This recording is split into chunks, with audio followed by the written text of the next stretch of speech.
Hey y'all, thanks for stopping by. Today we're taking a look at the mighty Cold Steel AD10. This is a big burly blade and it's one of my favorite large folders, so I can't wait to get into it. I also want to mention to y'all that now would be a good time to subscribe because I've got a lot of cool stuff in the works, including guest appearances from knife guy friends of mine, as well as modification videos. So be on the lookout for that, and as for now, let's get into it.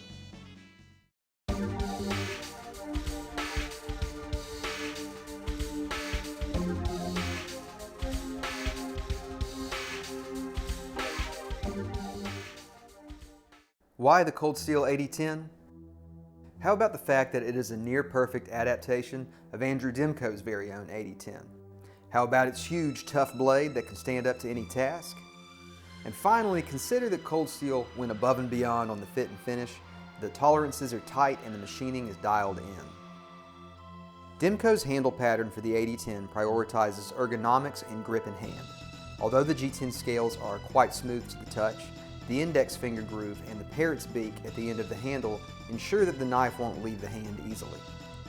The contoured scales, the aluminum liners, the triad lock, and the G10 backspacer fit together seamlessly, allowing the knife to mold into the palm of your hand.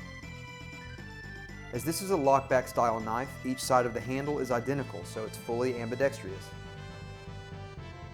The edges are chamfered as well, leading to a design that is ultimately very comfortable for long-term cutting. The backspacer extends past the butt of the scales to act as a hammer, maybe a glass breaker, or a skull cracker if you were to ask Lynn Thompson. The S35 VM blade is a great choice for this type of heavy-duty folder. Developed by Crucible, this powder steel was designed to be tougher overall relative to S30V, its somewhat older cousin. It's also easier to sharpen at the cost of edge retention, but it still retains a high level of stainlessness. The grind on this knife is full flat, and considering the stock thickness, it's not the sliciest blade, but it's suitable for the type of rolls that this folder is likely to be put into. While this knife does feature a finger choil, it's rather small and it places your index finger quite close to the edge. The method of deployment used is the thumb studs on either side of the blade. The knife can be deployed quickly or slowly on its large pivot. Lockup is strong, it's real strong. It's a triad lock, what more can be said? If you're not familiar with this lock, it functions like a back lock, but the stop bar is implemented into the design to strengthen lockup. It has proven to be the strongest lock on the market as far as I know, and in this model and newer Cold Steel models it operates very smoothly. It can be closed two-handed or one-handed using your index finger to catch the choil. And ultimately, if you want the best lock in terms of shear strengths, look no further. The pocket clip is a wide, bent piece of steel and it functions just fine. The ride is shallow, but personally I prefer that. Retention's good, the knife doesn't leave unless you want it to, but it can be a bit clingy going in and out of the pocket.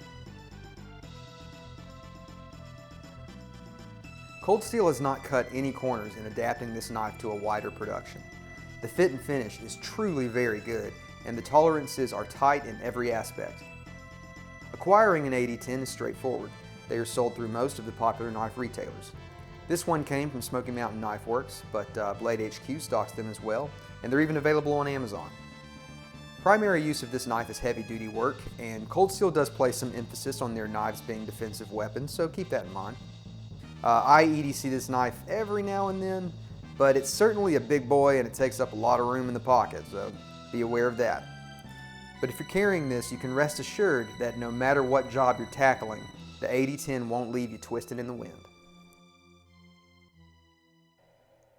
Alright y'all, taking down the Cold Steel AD10. Man, this thing is awesome. This knife it's definitely one of my favorite large folders.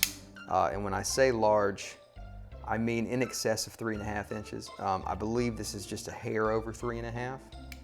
I could be wrong, don't quote me on that. I need to take another look at the specs, but boy, it feels like it's over 3.5. This is a big blade. Feels amazing in hand too.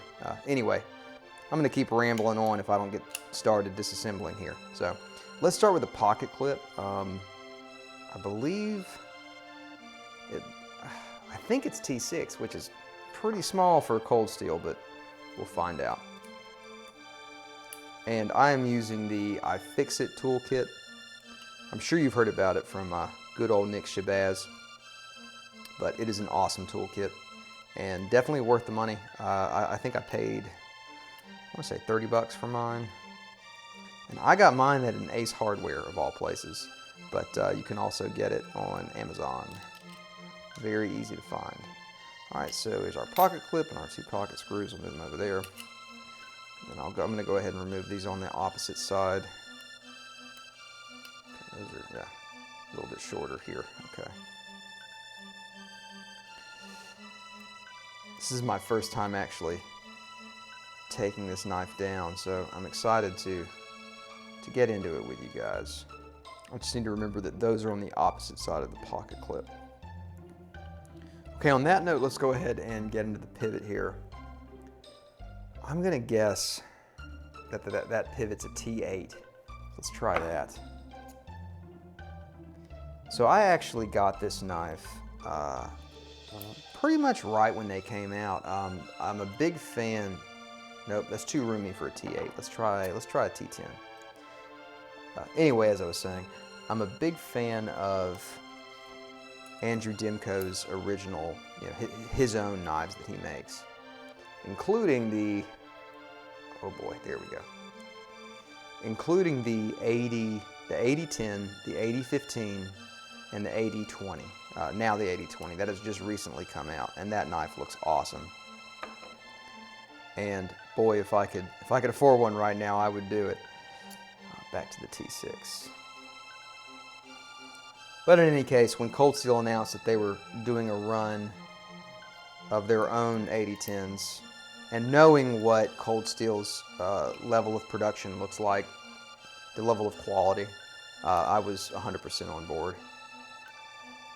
Really excited when I saw that. I was actually pretty torn between whether I should get the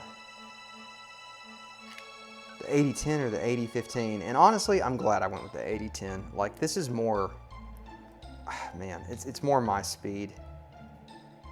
Just a big, awesome folder. All right, guys, now this scale should come off now.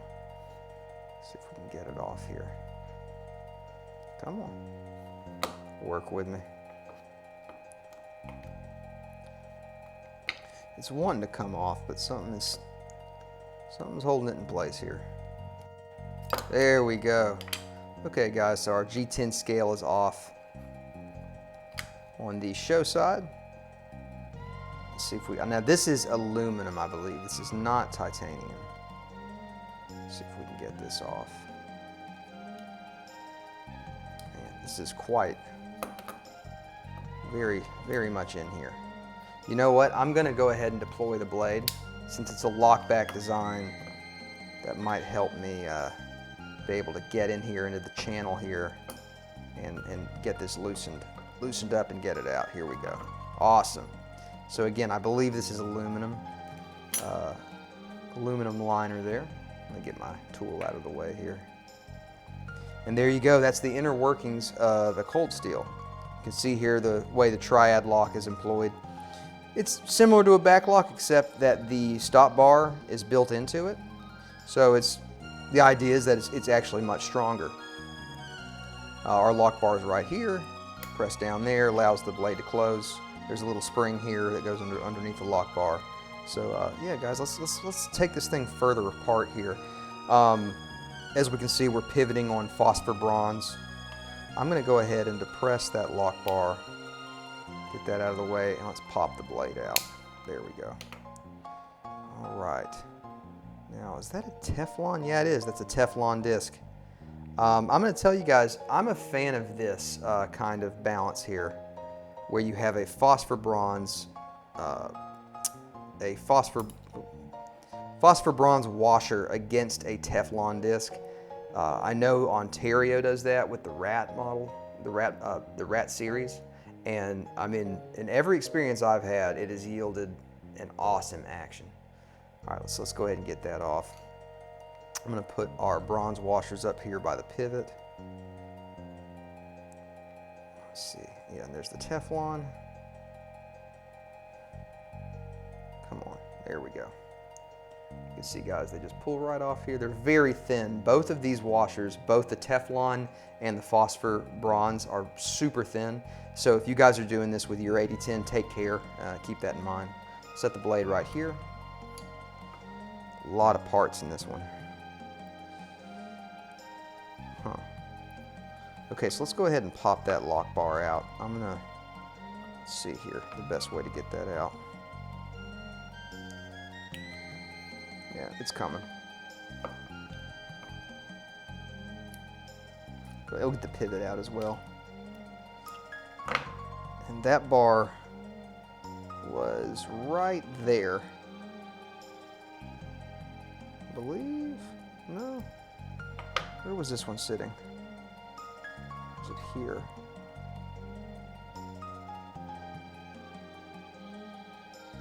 Let me see here. It's a mystery where this one came from.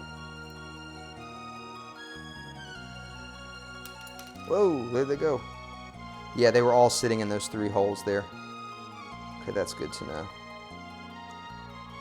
And one of these is, yes, this one's D-shaped. They're all D-shaped. Okay. So each one of these 3, these are threading for the screws that are on either side. And all 3 of them are D-shaped to fit into these little segments here, as well as this one here. So bear those in mind. So I think we have 1, 2, 3, 4, 5 of those total, I want to say. All right, so I'm going to set those all right here.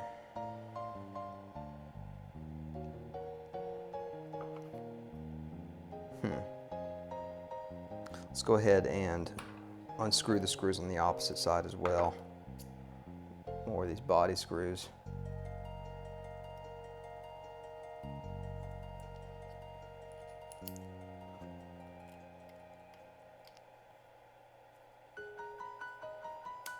There we go.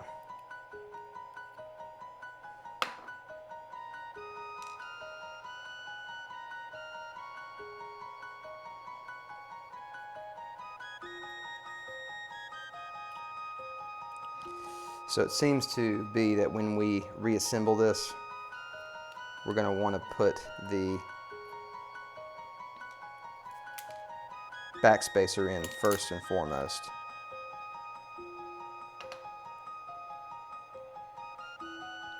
All right, and I've got all my little threading tubes here for the body screws. I want to make sure that I know exactly where those are.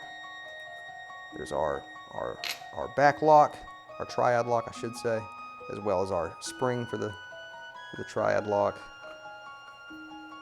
Now, does this piece lift out? It should.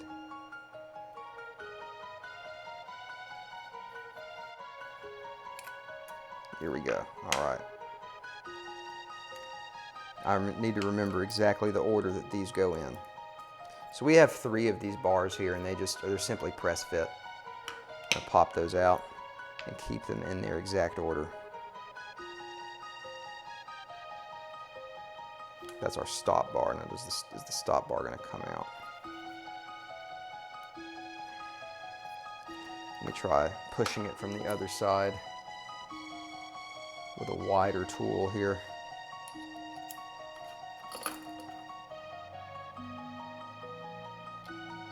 That guy does not want to come out. Try one more.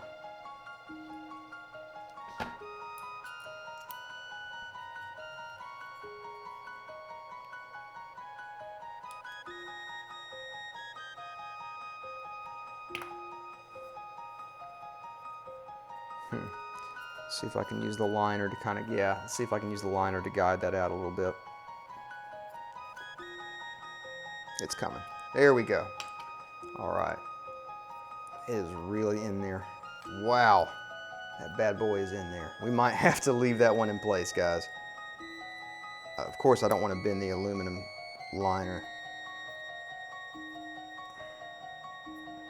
Wow. Okay, we're going to leave that one in place, guys. I honestly, I can't remove it. It is not coming out of there.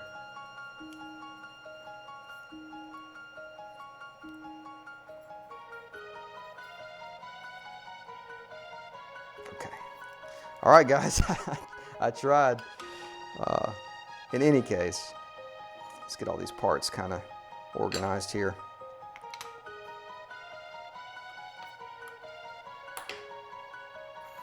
But yeah, guys, this is pretty much the exploded view as soon as I can get all these parts clearly organized for y'all.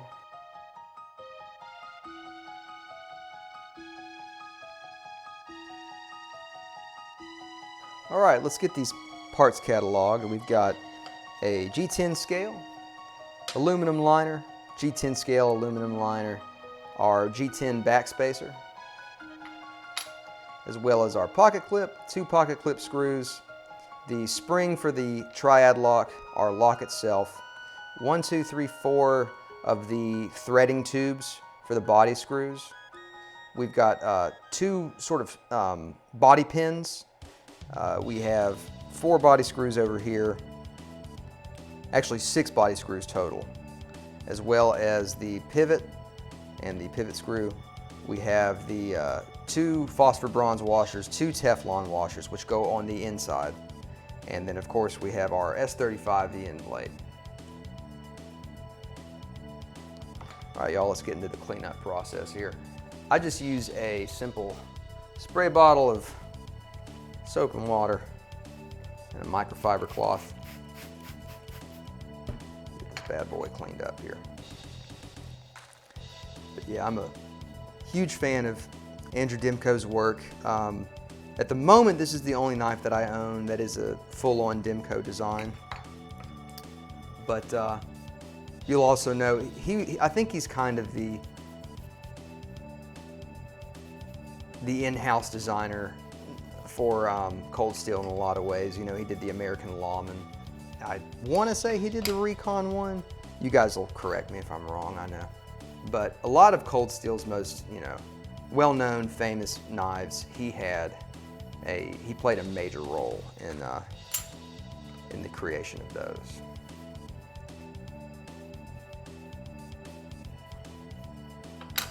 All right, get onto this side with this pin that I absolutely cannot remove. Glad to be in here cleaning this thing up though. This guy is a little bit roughed up.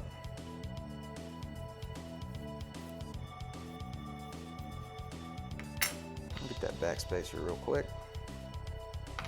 And the lock. Another thing about these Cold Steel AD10s, man, the lock is so, it's worked in so well. It just, there's no break-in period for these. As soon as you get them, they're ready to rock. Y'all might hear my dog scratching herself. She always chooses to do that right when I start recording. All right, let me get those bronze washers as well. This is my favorite pivot method. I'll always prefer bronze washers simply because the least number of points of failure to me is always the best route. And bronze washers are just very straightforward. Nothing crazy going on.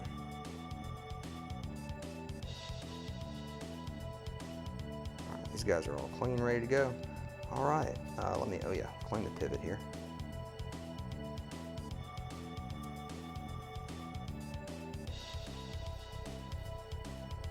All right.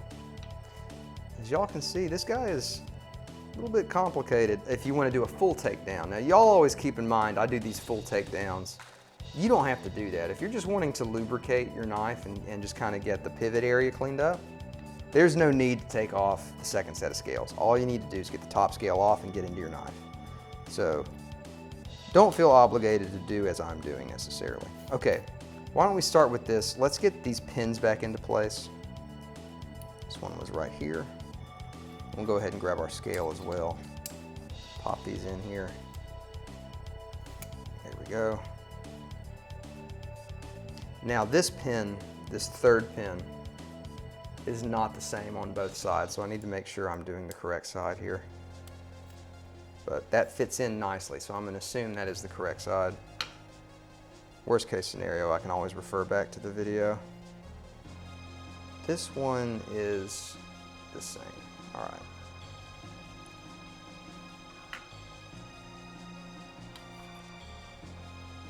Okay, and let's go ahead and get our pivot into place.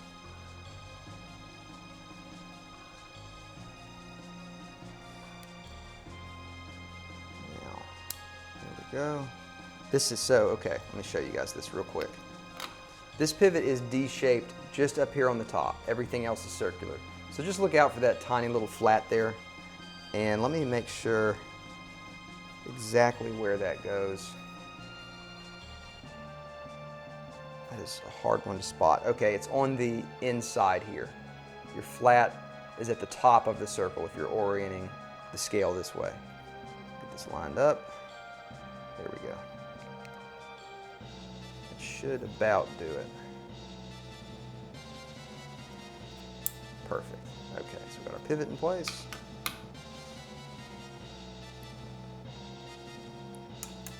And that's going to sit right there. Let's go ahead and drop in these threading tubes. Again, these tiny little tubes. These guys are a little tricky. And these are all D-shaped as well. These are not as hard to match up though. It's pretty clear, yeah, where they fall into place here. There we go. Oop. Yeah, this is, if you want to do a full takedown, this is a bit finicky. Oop, yeah, lost one there. Go ahead and, yeah, those are just going to keep falling right out. So let me go ahead and match them up here against the aluminum scale.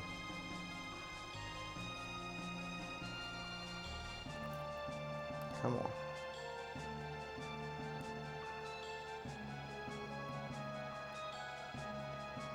Come on, stop fighting me. There we go. Went in there just fine. All right, let's put this one here.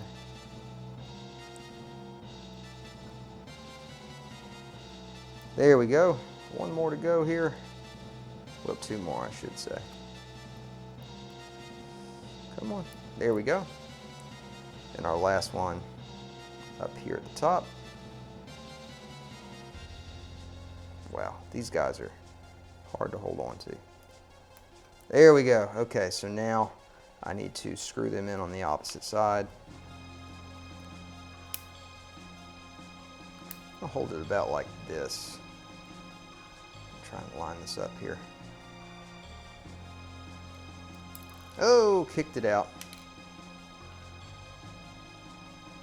Now I'm obviously I'm gonna need to block them off on this side. Come on, get in there.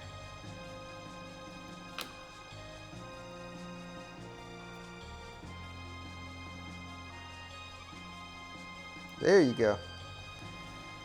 Okay, so I'm going to take the fat of my hand and try to cover these up. Get started with the top screw here. All right, get that into place. All right, now I know it's in the right position because it's pushing the threading out. My driver, not the right size. Hey, T6, where are you at? T6, there you are. T6. There we go.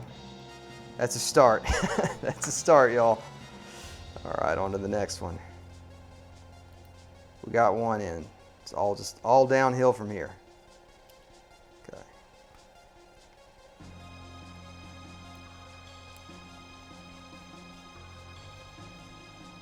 Number 2 is in. Number 3, I'm coming for you. Oh yes.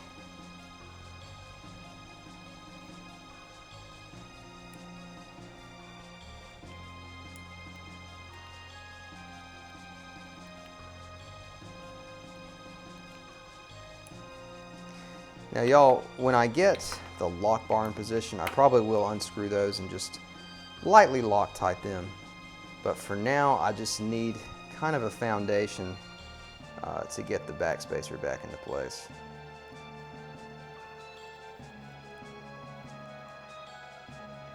And let me reiterate, if all you're doing is you know, cleaning out the pivot, lubricating it, all that fun stuff. No need to go this far, but you guys know I'm a bit of a completionist, so that's why we're at this point.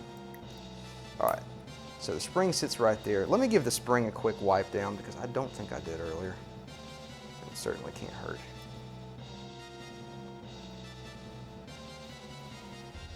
All right, so let's sit the spring right here. Okay guys, so we have that side more or less back together. Before we continue, I'm gonna go ahead and lubricate our bronze washers here. So let's do this. Get my mineral oil, good old mineral oil, and just a Q-tip here. Put a little bit around the pivot here.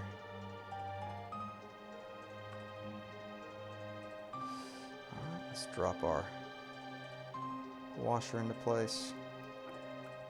This blade was ever so slightly off center, and I'm curious to see if maybe a takedown and a rebuild will recenter it for us. And then our Teflon washer on top of that. Now let's see here. I think what I'm going to want to do, yes, is drop the stop bar in first. There we go, come on. This is gonna be a little bit tricky. Let me talk my way through this here. So I'm gonna try to basically sit this in place and then use the spring to get it into position. This bar here prevents the lock bar from going any further downward. So between all of these forces, I should be able to drop this in just fine. Actually, you know what guys, my gut's telling me it would be better to have the blade in place first, so let's do that. Let's get the blade in place right here. Yeah, that was a better idea for sure. Now let's get the lock bar in position. Oh, come on. Just the right angle here. There we go. Oh, almost had it, almost had it. Oh, you're so close. Why do you keep fighting me? Try it again, guys. Try it again. Come on. We got it. Oh, we had it that time. We were so close. Come on, AD10. It's just you and me here. There we go. The blade up. Drop it into place. There we go, guys. So our triad lock assembly is back together here. So next, we are going to go ahead and do the opposite side here of the pivot. Let me go ahead. I know with Teflon, oiling's there's not a huge need to do that, but I am going to go ahead and oil up this side just a little bit. But Teflon, it's already on its. It already offers enough. What am I trying to say? There's so much less resistance with Teflon that I don't think that you really need to lubricate Teflon, but I'm a creature of habit, which may be a shortcoming of mine in many ways. Okay, get that nice and oiled up. This is looking good, guys. All right, so let's go ahead and put on our second aluminum scale here. Here we go, simple enough. Now, our G10 scale. There's nothing internal that I'm forgetting. Beautiful. Okay, let's get the pivot back in place, and that is a T8. Let me grab my T8. Leave this T6 out here, I'm going to need it. All right, T8. Actually, before we continue, Loctite the pivot. What am I thinking? Always so quick to put the screws back. Got to do some Loctiting here. Beautiful. All right.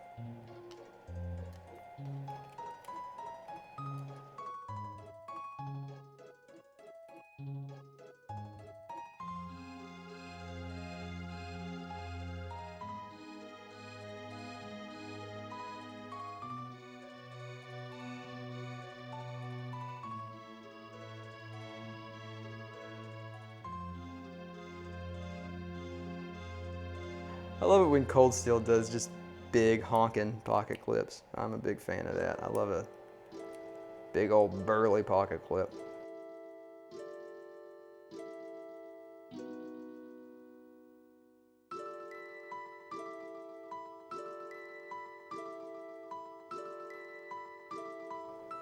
Making sure everything's nice and tight. No blade play, actually. Yeah, a little bit of blade play. All right, let me get the Loctite out of the way here. Whoa, way to go. Loctite on my working board here. Okay, back to the T8. We're gonna get this pivot tightened up a touch. Nope, wrong one.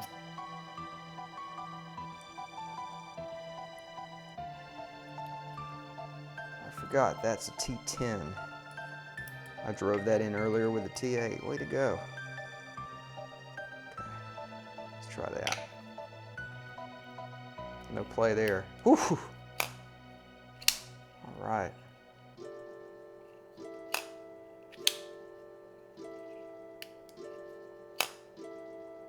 Centering is off though. Huh.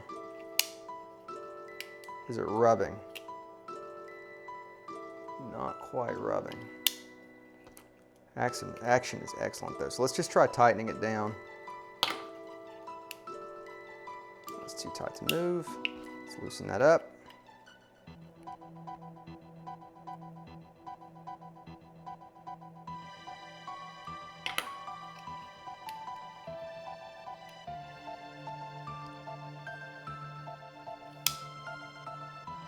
No play. Let me try tightening it one more time.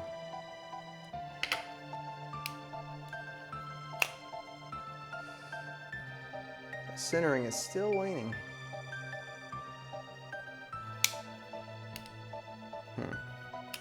Let's loosen that up again.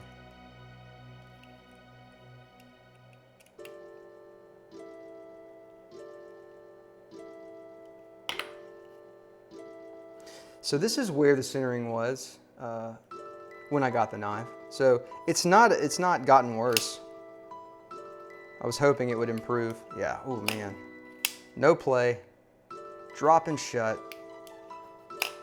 I think I'm just gonna have to accept the fact that the centering is what it is.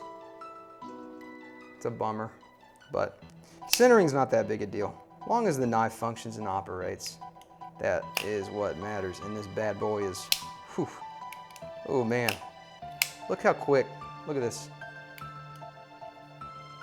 Now I'm gonna do this again and I'm not even gonna shake my hand. Yeah, I mean, that's so smooth. They make it great and you can make it even better by doing a quick lubrication job on this, and it is just, oof. All right guys, enough of me rambling. I hope you guys enjoyed this. This was the Cold Steel AD10. I'm Infinite Enzo. Thank you so much for stopping by, and hopefully this was helpful to you. Hope you guys have an awesome rest of your day, and I'll see you soon.